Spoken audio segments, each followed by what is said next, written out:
Alright, so, just right out the gate, this is not the video I wanted to make this week. I wanted to, get a different video out, but, you know, I'll just say it, I'm working on a video on the Ship of Harkinian, the Ocarina of Time, recompilation project.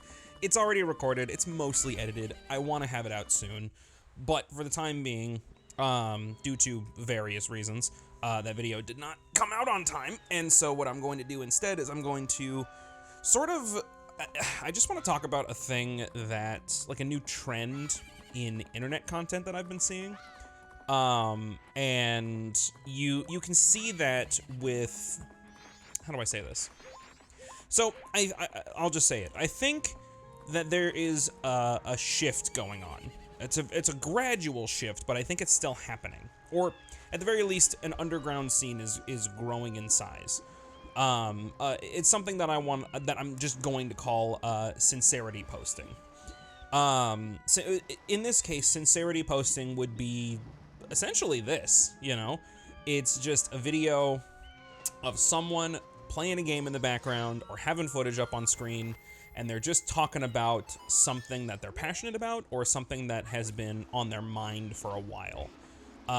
Just as sort of like a virtual diary, I guess, or like a little, I guess, notebook, you know, just something that that person is using to just get their thoughts out, you know, just get their thoughts out and talk about stuff and maybe get some feedback from stuff, due to it being a publicly available thing on YouTube. And I wanted to talk about the whole sincerity posting thing, because I do find it quite interesting as someone who's been on YouTube since essentially when it started. It was around like 2006, 2007, maybe a little bit later, maybe 2008, when I started watching YouTube. And I want to, like, it's interesting how different things are. Now, am I remembering things with rose-tinted glasses? Yes. And I want to make that bias incredibly clear and that, like, sort of mental pitfall just clear while I talk about this stuff. Because YouTube, objectively, YouTube was a very different platform. You know, back in, you know, 08, 09, 010, 010? 2010, yeah, whatever. YouTube was about you. You know, like, you weren't able to earn money on YouTube, and you weren't able to make a career out of it. You had to sort of swim through the channels of more traditional media, of like TV shows and merchandise deals and stuff like that, and it very rarely happened. The few I can think of where it like really took off was like Fred. The Annoying Orange took off after a while, but I think that was one of the bigger successes. Smosh, obviously, that was one of the big ones. Ryan Higa, or Niga Higa back when he was called. You know, you had some people who were able to earn money in certain ways, but it is nowhere what YouTube content is now in terms of revenue. And I think that is ultimately what changed the platform. Back in 2010, right, 2009, you would have people posting videos mostly for fun. Just like, it could be school projects, it could be things that they just wanted to talk about, it could be a personal project they wanted to get up there, it could be just something like this, you know? And looking back on the videos I watched back then, it all felt more, I don't know how to say it, just like freeform, I guess? You had all different content creators doing all kinds of, you know what, I'm gonna stop using the word content creator. You had all different kinds of YouTubers, creating, like, whatever they felt like.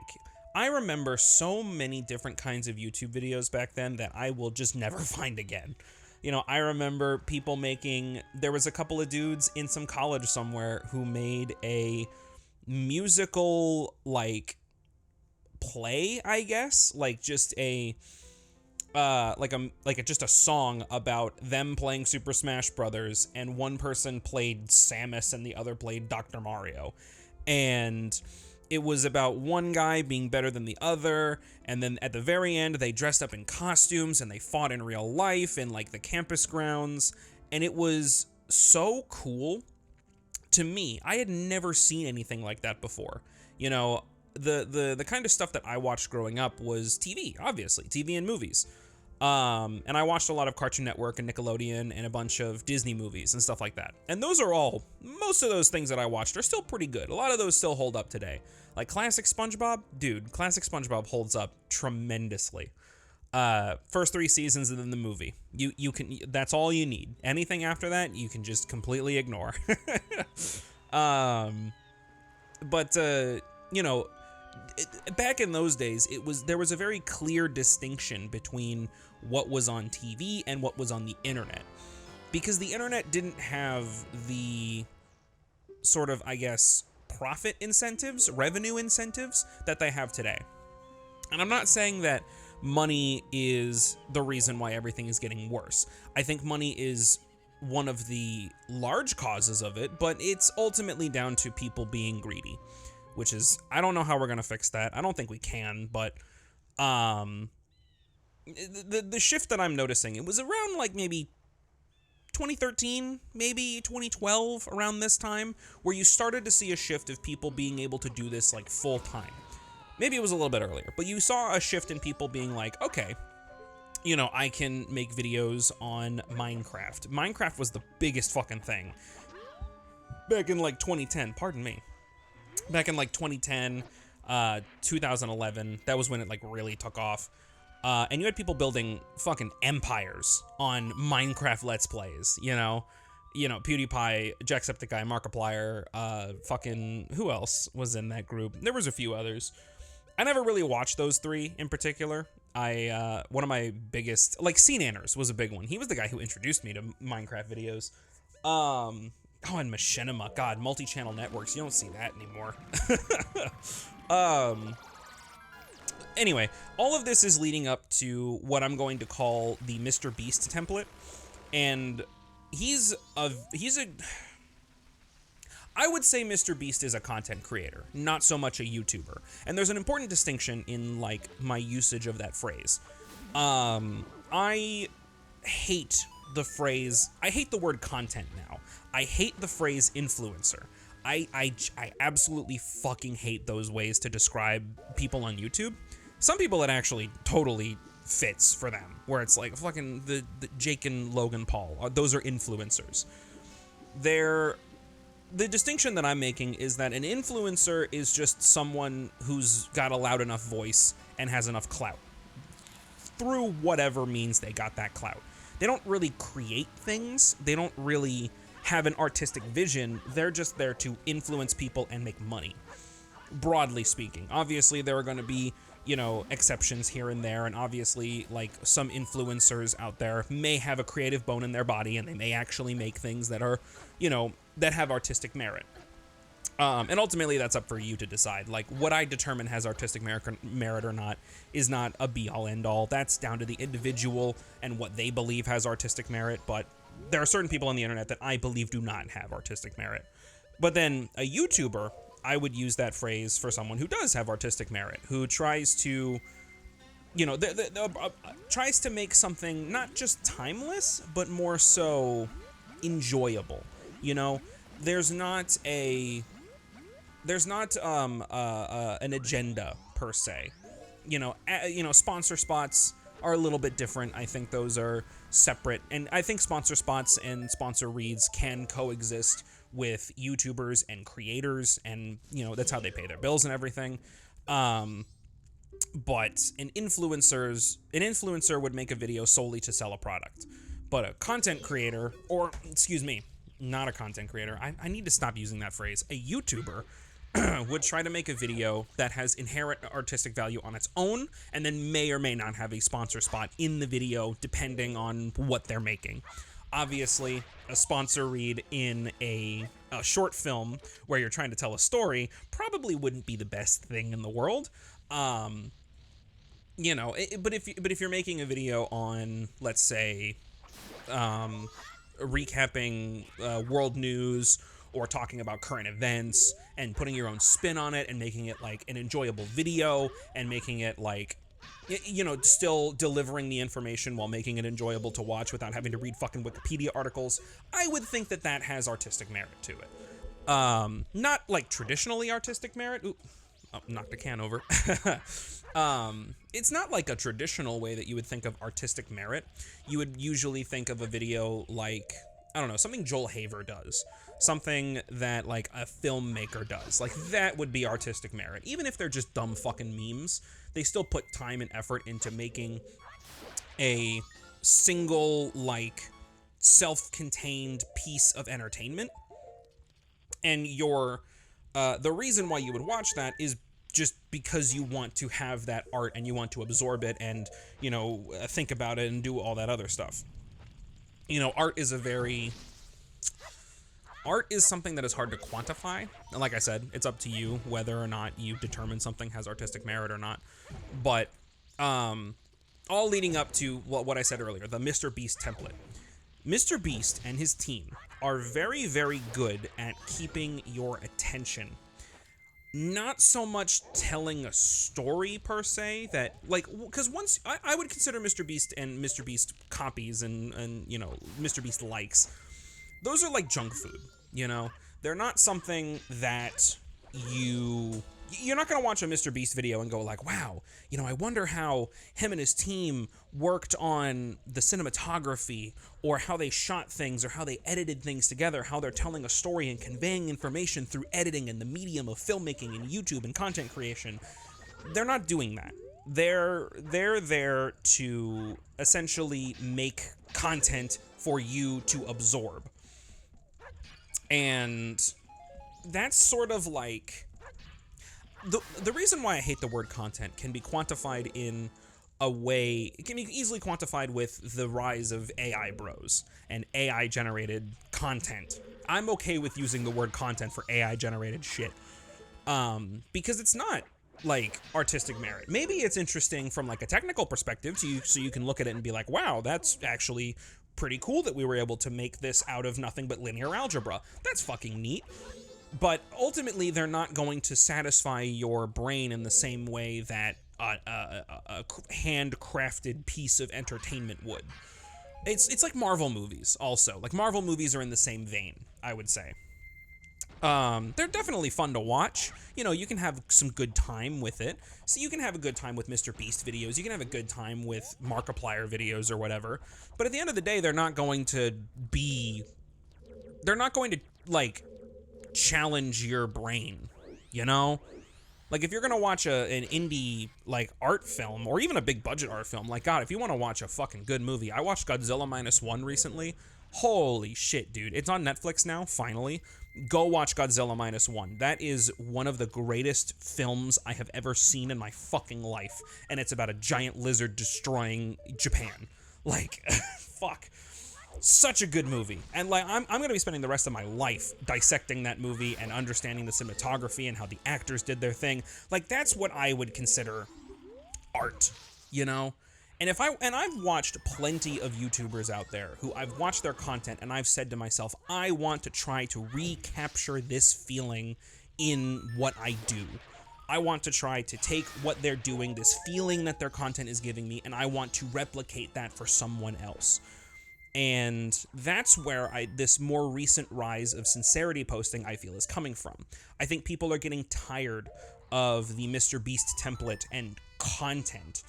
They're getting tired of doom scrolling. They're getting tired of constantly being glued to your phone. I feel like people are hungry for a more mentally satisfying wave of content.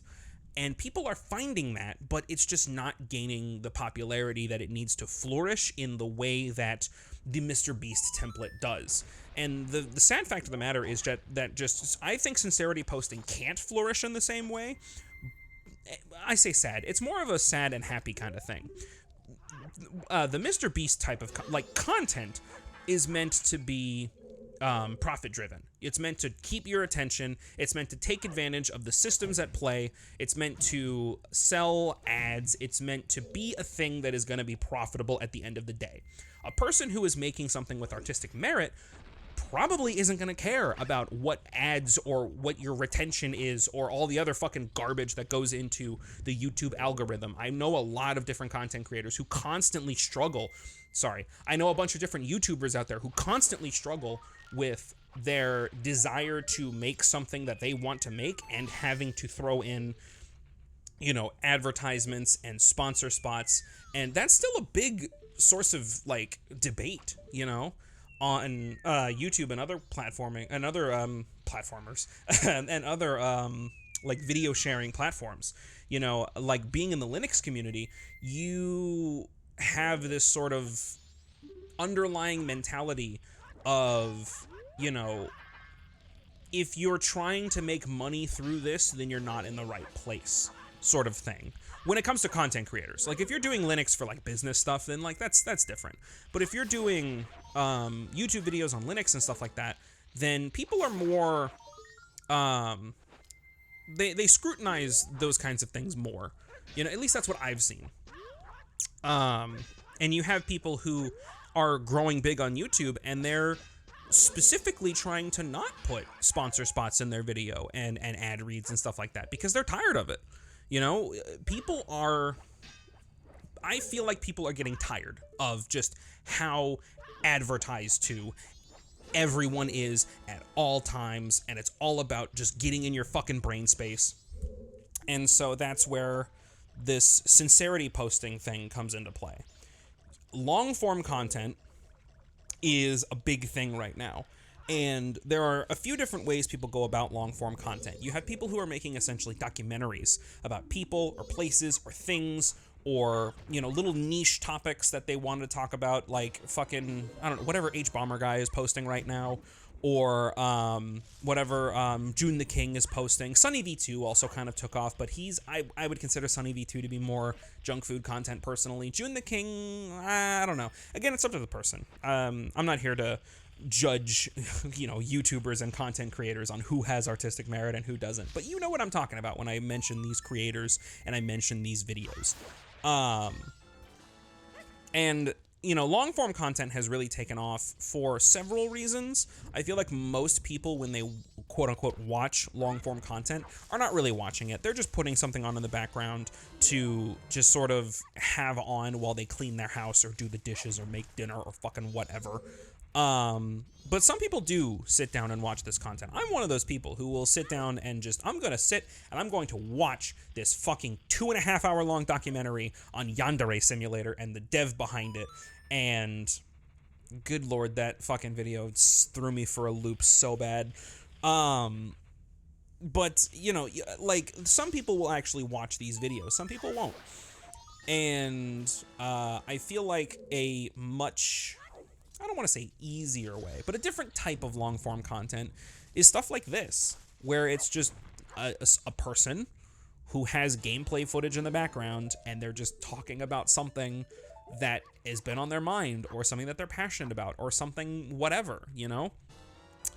This is a new, well, I don't want to say new, but it is a trend of YouTube that is slowly picking up steam. And I think it's really interesting to look at because when you see shifts on YouTube, you're kind of witnessing, in a way, shifts in culture and shifts in how the internet views things. And it's not just the content that's being made, it's the people's responses to that content, right? Like, you'll have people getting up in arms about whatever the fuck MrBeast has been doing, but then you'll also see posts of people who are like, bro, YouTube recommended me the good shit, and it's a 45-minute video of a dude talking about immersive storytelling in fucking Daggerfall. Who the fuck has thought about Daggerfall in the last 20 fucking years? Apparently this guy. And I see comments and posts like those where people are just like, dude, that's a good fucking video. I don't even play Daggerfall, but this video really got my attention. And I think that there's a lot of different factors at play, but the MrBeast template definitely doesn't help with the ever-increasing issue of loneliness and disconnection that we're seeing in the world today on the modern internet. And I feel like sincerity posting is sort of bridging that gap and is giving people that, like, as close to a personal connection to another human being as you can. It's obviously not the same, you know. That's where we see the rise of parasocialism and shit like that with streamers and other different content creators, unfortunately mostly women. It happens in men too, obviously. It happens with male presenting creators and stuff like that. But you know, this is sort of where it is. Like, I didn't even think about this until I mentioned it. Yeah, the parasocialism is because people are getting tired of how disconnected everyone feels online. Oh, hi, Gizmo. My cat just walked in the room. But yeah, I think sincerity posting, I wish I had a better term for this, but it's just kind of what it is. It's the newest trend, or not newest, but it's a rising trend. And I think it's very interesting to observe, and I think it is going to be a big thing in years to come. Not from like an investment level of big things. I'm not trying to be a speculative fucking investor, right? I'm not trying to be like, oh, you need to, you know, start making this kind of content because it's going to make you a bunch of money one day. It's like, no, we're not here for content. We're here for connection. We're here for merit. We're here, artistic merit. We're here for like trying to make people feel less shit, you know? And I just want to do more of that. You know, I want to talk about things that are a little bit deeper than what you might find on YouTube videos and stuff like that. I want to talk about my own issues. Like, I might be oversharing when I talk about some of that stuff, but, you know, I feel like if everyone approaches these in a healthy way, which is not going to happen, but if everybody does approach it as just like, hey, I'm just spouting ideas, obviously this doesn't mean that, you know, I'm going to do anything bad or anything good or whatever. Or, like, obviously I'm not a good person, right? Like, you shouldn't look at a YouTuber or a content creator that you barely know and judge if they're a good or bad person or not based on the content they create. That's not how it works, right? Sincerity posting is becoming a thing, and I think more people are becoming aware of parasocialism and how negatively that affects your mental health. So I don't know really how to phrase this in such a way. This trend is growing, and I feel like people are putting up barriers more easy, and people are becoming more okay with those barriers being up because we're like the medium of internet content and internet videos is maturing. This medium that we're a part in has only been around for like, what, less than 20 years? We are fucking infants in the realm of media creation and how you absorb media and stuff like that. And I can feel it maturing around me. And I feel the audience of these kinds of things maturing alongside with the art, you know? And it's cool to see that happen. And I just wanted to talk about that. You know, I wanted to put my money where my mouth is and sort of set an example of just like, this is the kind of content that I like making. I made a whole second channel about it. If you want more stuff like this, hey, I'll have a link to the garbage pile down in the description. And I'll have a link at the end of this video for the Monster Mash, where it's just this, where I talk about stuff, you know? One of the big things that initiated this interest in this kind of content was Jay Schlatt's The Weekly Slap. You know, unfortunately, he doesn't really do anything on that channel anymore, but I can understand from a creative perspective of just like, maybe he feels like he's done all he can with that channel. Maybe he feels pressure due to a number of different factors to spend his time on other projects, maybe stuff that'll make him more money. But I'm not going to hold that against someone if they're just trying to make ends meet, you know?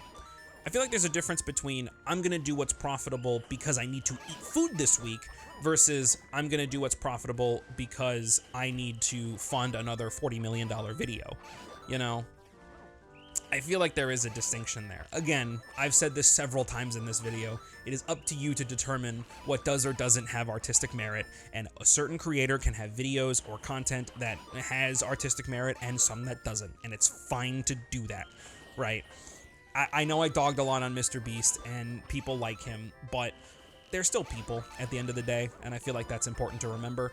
MrBeast is not a... I would like to hope that MrBeast is not a soulless, capitalist-fueled, money-hungry sludge monster. I've been wrong before, though. You know, maybe MrBeast or people on his team have artistic merit in their minds, and they want to share that sort of merit, and they want to create things that resonate with people. Maybe they don't. I don't know. I don't know any of these people. But just know that my dogging on MrBeast is not meant to be an attack on his person, and that's another thing that I'm seeing a lot of, but we can talk about that another day. I feel like this video has gone on long enough. I've said my piece, so I've mentioned that, hey, there's more of this video series where this came from. What? You can watch more of this kind of stuff if you go over to my second channel. I want to be doing more stuff like this video over there, and the reason I'm doing this video here is because it is a topic that is relevant to this channel. The internet is changing.